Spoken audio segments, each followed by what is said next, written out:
make you smile. Just give me like 5 seconds.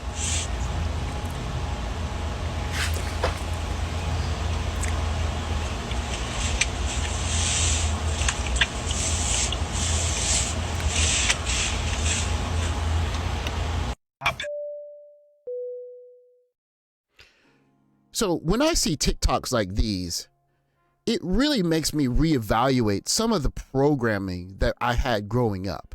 Because one thing that you'll notice if you spend some time overseas is that you don't really see stuff like this. Her entire demeanor is, why are you bothering me? You're lame. You've been in my DMs for months. I'm going to give you some of my precious time. Entertain me. It's very dismissive. You see her body language. You see the facial expressions. Why are you bothering me? Now, I'm not going to make any comments about, her size. That's her thing. It is what it is. But this gentleman is putting on a smiling face. And my first question is simply, why is he seeking her validation? Why? His whole presence is, am I good enough for you? Would you please pick me? That is basically what you're seeing, right? Look at that smile. That's like a puppy dog smile. Like, am I good enough? Will you please choose me? And she's almost looking down on him as if, peasants. Now, I know it's not exactly what she's saying, but her demeanor, you can see it. And the second question I'm asking is simply, why does she have the right of first refusal for this gentleman?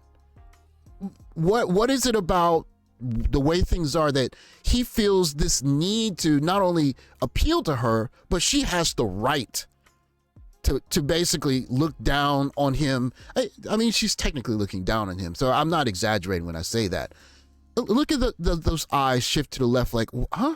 Why does she deserve the right to do this to this guy? This guy hasn't done anything to her.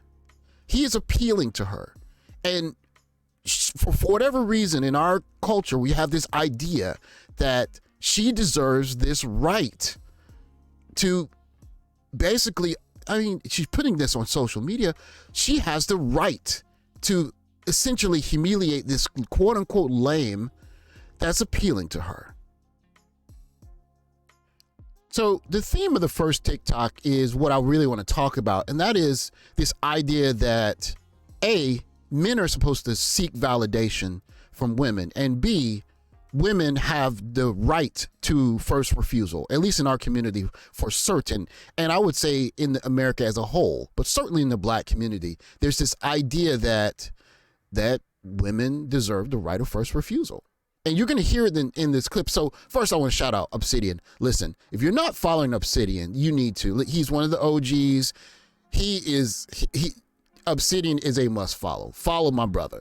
So shout out to Obsidian and fair use. Check out this dating coach. Check out what she's expecting of clients of the men that her clients are looking for. As a woman that helps women get married, what I would say is, and I'm not trying to say you should stay. I'm not saying that you're wrong for going. But what I would say is, have you exhausted all of your efforts here? Because what I haven't heard is that I go to the country clubs. Okay, now I'm going to stop right there. Now, I don't know how many of you guys play golf, okay? Now, the idea of the country club is being a member of the country club, which is fine. You can be a country club member. That's fine. Generally speaking, if you are a country club member, either you're going there because you have a communal group of people that you want to, you play golf with, or you want to, network with, or you're going there with your wife to do the same thing. But otherwise, you're just going there to play golf. And let me tell you something. I play golf about 3-4 times a year. The last thing we are thinking about on the golf course is women. Nobody's on the golf course talking about women unless they're going through some kind of crazy divorce or something, some rare circumstance. Let me tell you what do you think guys are talking about on the golf course? My backswing. I don't want to slice the ball into the rough. I don't want to chip this ball over the green, so I got to keep my knees together. How fast are the greens today? When elbow too close to my torso, I have a tendency to hook the ball. I got to remind myself to do the thing I practice. That's the stuff people are talking about at the country club, in the golf course, in the clubhouse. Nobody ain't in there talking about no women. Continuing. Haven't heard that I go to swanky events where professional black women are, or just professional American women are. I never hear the manosphere talking about upper echelon of society. I never hear that. Never heard it. Kevin was the closest to it. And I've been listening to y'all since the 2018. I've listened to various channels, not just 5 minutes and click off. I've listened thoroughly. I never hear you all talking about decent upper echelon, upper crust of society. It's always second person. Well, now, when I talk about validation, this whole conversation is about what her clients want. The whole conversation is about my clients are looking for upper class guys and they can't find them.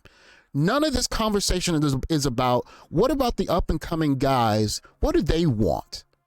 What are they looking for in a woman? What if they're not looking for professional women? What if that's not what they want? She's not even considering that. Continuing. I went to an event because my girl got me in. It's never, I belong to this country club and I have a junior membership that cost me $20,000 to get in for the year. Never heard a manosphere man say that, because I won't. I never heard a manosphere man say, I speak several languages.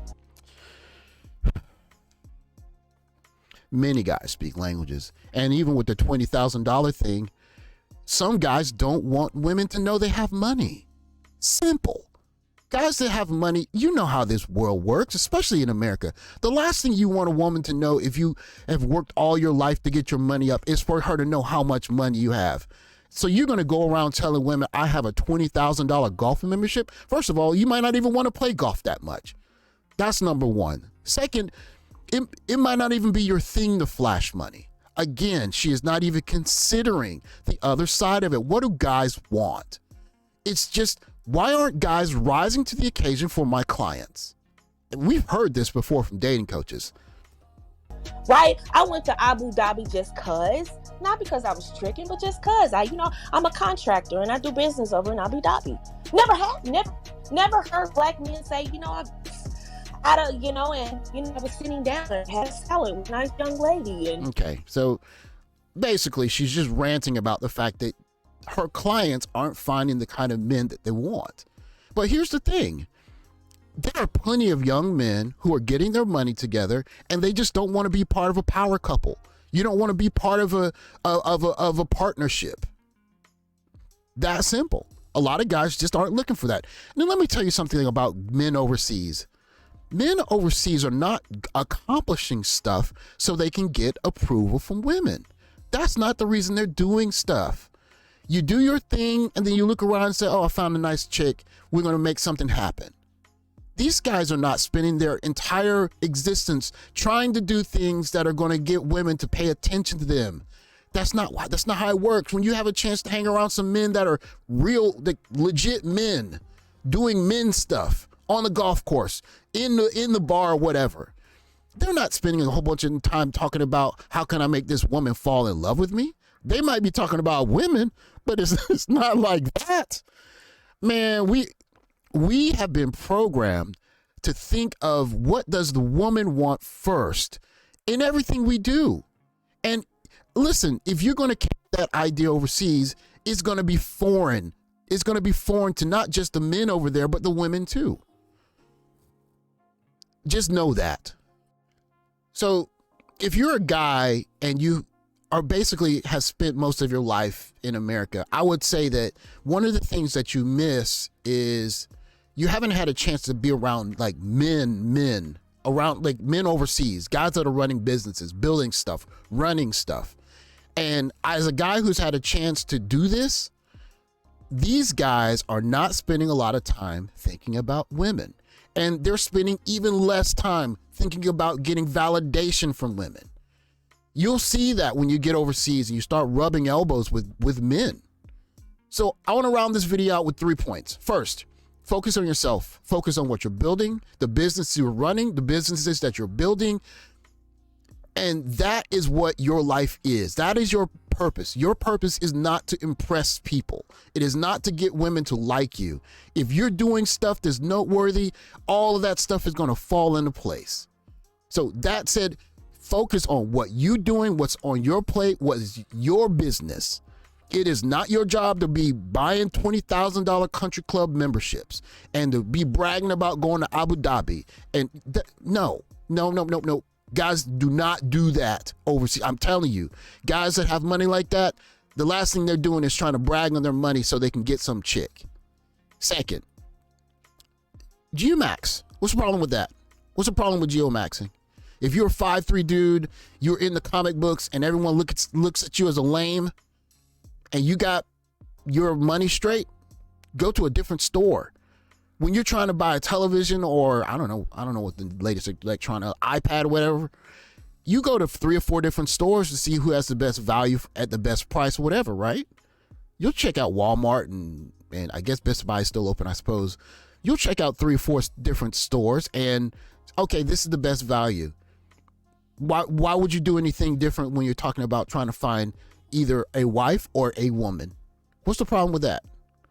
Because I can assure you on the other end of it, how Stella got her groove back.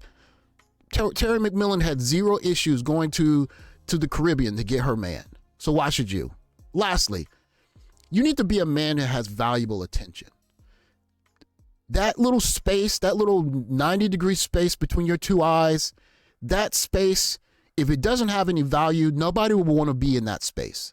If it does have value, you'll have people trying to get in that space. And if you got stuff to do, if you're building stuff, if you get things rolling, people are going to notice. And you can tell why attention has value. Look at Austin Holloman. If he's a regular guy in America, right? Same guy, that same valuable attention that he has, he takes it to Brazil and you see women jumping to be in front of him, right? So what changed? This goes back to rule 2. His value is still the same, but you have people trying to get into his attention window because he's a man with more value there. That's the way it works. And if you're in a place where you're having issues with getting attention and you're not getting the value, see rule 2. If you're building yourself up, you're the guy that's got your thing together. Hey, Geomax, make yourself a more valuable guy. Stop looking for validation from women, and you're going to do fine. You have to unlearn that if you're going to be a passport bro overseas. Stop running behind women, say, I'll be your sun, your moon, the mountain, the rain, the river. I'll do anything to get a whiff of your beauty. Hey, man, check that at the door, man.